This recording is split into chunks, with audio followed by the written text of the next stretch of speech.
Born in Montreal.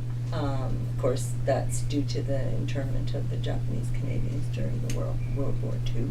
So my parents, at the end of the war, relocated because they'd been interred in the interior, and relocated because they weren't allowed to return to the coast, although was their home.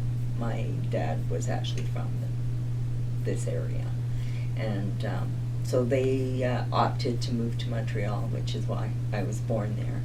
But my dad had been a fisherman before the war, and I think it's hard to adjust to a different lifestyle where you're having to go to work regular hours and answer to somebody. So when the Japanese were allowed back onto the coast in 1949, and he came out to fish the salmon season of 1950, and then moved us out a year later.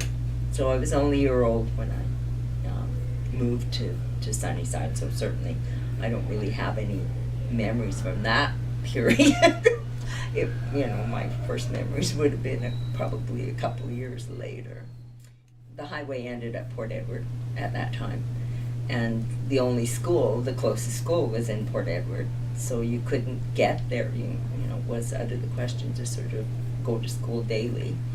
So, because the only way to get to Port Edward was either by boat or by train.